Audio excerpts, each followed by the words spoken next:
The light stretched across the valley. I could see for miles on end, yet I felt that I could reach out and grab the amber sunset from the sky. Perhaps it was sunrise. I had lost my sense of time along my journey here to Rhu'Laith, the Valley of the Unseen King, as my eyes adjusted to the glare of the distant star. I could make out the scenery the old ones had described, the 3 plateaus on the distant horizon, gazing down on the valley. The river that segregated the sand and clay, whose shores bore the only vegetation throughout the valley. Even from this distance I could feel the cool breeze of the water brushing against my skin. I descended the cliffs swiftly and advanced across the blazing sand towards the river. This place was strange. Though it was visibly miles from the base of the cliff to the river, it took me just shy of 20 steps to reach the edge of the vegetation. What sort of force could cause this? Was something drawing me forward towards the river? Perhaps it was something beyond the river. As I stepped from the sand to the start of the grass, a sensation like none I felt before. It had taken months to find Rhu'Laith, and yet only moments to cross an entire desert. But the feeling of grass crunching beneath my feet, and a fine mist coating my sun-scorched skin. I walked through the trees and brush, taking in the sight of how green everything was. As I came upon the river, it was stranger beyond any I had seen. Its flow was unusual. Behaving as no river should, it flowed in both directions, from the opposite shore to the one I stood on. The water was lacking the blue tint as accustomed to most bodies of water, and instead favored an ominous yellow coloration, the golden hues glistening off the sun's reflection. I plucked a fern from a near bush and dipped it into the water. It acted as one would expect, with no visible alterations, parched and near dehydration, as I had emptied my water source the previous day. I leaned down and cupped a handful of the liquid. Holding it to my nose, I detected a faint sweet smell. Carefully, I sipped a small portion into my mouth and swished it around. It tasted like normal water, so I decided to drink what was in my hands and wait a few moments. With no evident effects, I quickly slung myself to the water's edge and drank my fill until I felt I was about to burst. For the first time in many months, I felt joy wash over my body. I would wait here and rest for a time and recover from my journey, feeling my body drained of the remainder of its energy. I drifted off to sleep. I dreamt I had walked into a cave. It was dark and malicious. Just the atmosphere of the place filled me with dread. I looked around and noticed there was 2 statues facing away from the cave's entrance. One was a sickly yellow figure, and the other a horrid scarlet color. Though I could only see their outline, the sight caused me to weep uncontrollably. I awoke in a sweat that made me think I had been through a monsoon. What horrid things were those statues, and who would create such things? I thought to myself. I picked myself up from the ground and filled my water skin at the edge of the water. Once it was filled, I began wading through the strange golden waters to the other side of the river, though it had seemed endless in depth from first glance.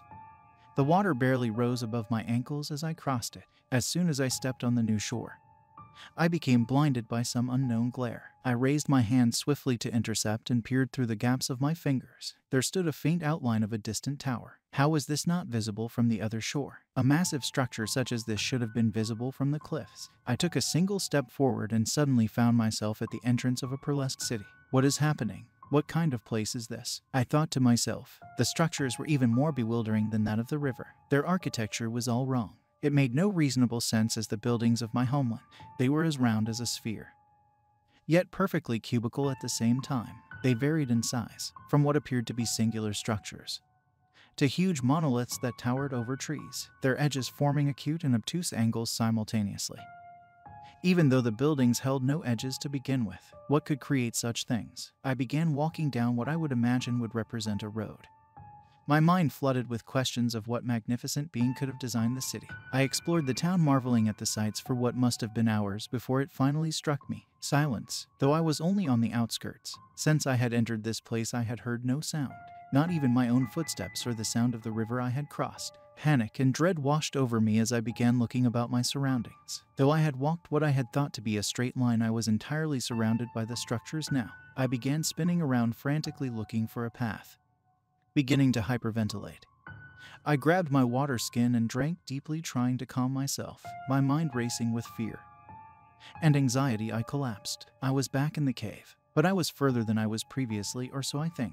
The statues both rested out of my peripherals, dread and terror washing over my body. I slowly turned towards the yellow statue, its wretched color cloaking its body. My eyes burned as I looked upon its figure, its tentacle roots reaching out and corrupting the world around it. Though its gaze was looking further into the cave, I knew my mind would shatter if those eyes were upon me. It bore a golden crown whose origin not even the greatest scholar could guess. I turned to the scarlet one, its horned head wearing the same crown as the other, its eyes gazing upon the same spot as the other. Its body looked twisted like a cloth being wringed out, yet bloated as a drowned corpse. I blinked. Suddenly they each had their hands outstretched and pointing to the spot they had been looking at. I turned to view the black abyss they directed towards. Terror washed over me, my ears screaming with countless whispers. My eyes burned as if someone had poured molten lead directly into my pupils. Every fiber of my being begged me to awaken.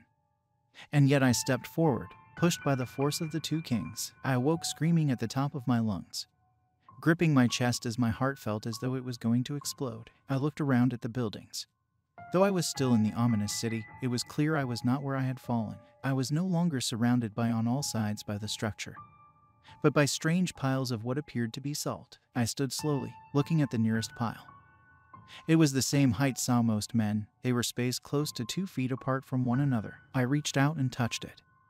As I did, the salt dissipated at my touch, revealing what lay beneath. I stared into the hole I had involuntarily created and viewed the half-rotted skull of a young woman, worms crawling in and out of her flesh, her eye oozing from where the bloating had caused them to pop. I turned and vomited. As I finished emptying my stomach, I looked up to a horror I had not expected. Hundreds of the pillars filled the space I was in, and the more I looked, the more I realized where I was. This was no cemetery where one would think horrendous mounds such as these would be placed. No, this was a gathering place, the horrid city's center, and at its center stood what I feared most. 3 pillars, differing in color and height, 2 of which stood equal, a sickly yellow wooden pillar, and a malicious scarlet pillar of stone. The third was black as the void, and yet so translucent I thought it was nothing more than air. As I looked upon the 3 pillars, I could see that the scarlet and yellow one were half destroyed and crumbling. Each had been broken by an outshot branch of the third pillar's material. It seemed as though it had sprouted the piercing rods to destroy the other 2.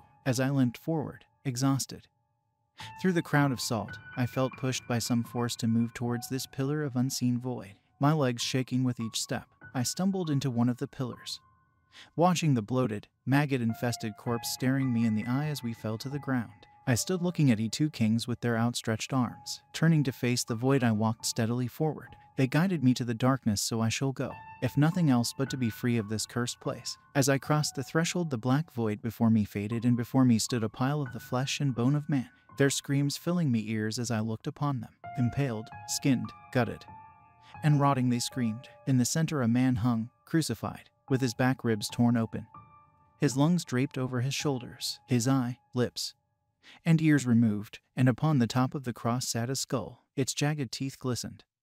Its deer-like horns shined through the blood covering them. Suddenly the bodies began to move towards each other, caressing and embracing one another, their screams of pain shifting to pleasure as they moved towards the crucified man pulled by an unknown force. I watched in terror as bones snapped, flesh melded together all around the tortured man. His face, dear God, his face. My face. I opened my eyes and gazed down upon the valley, the 3 plateaus in the distant horizon, the river whose banks bore the only vegetation for as far as the eye could see. I stood upon the cliff's edge, looking upon Rhu'Laith. Whatever lays within its borders must not be disturbed, and I shudder at the thought of the day it is. As long as I draw breath it will remain, the unseen king.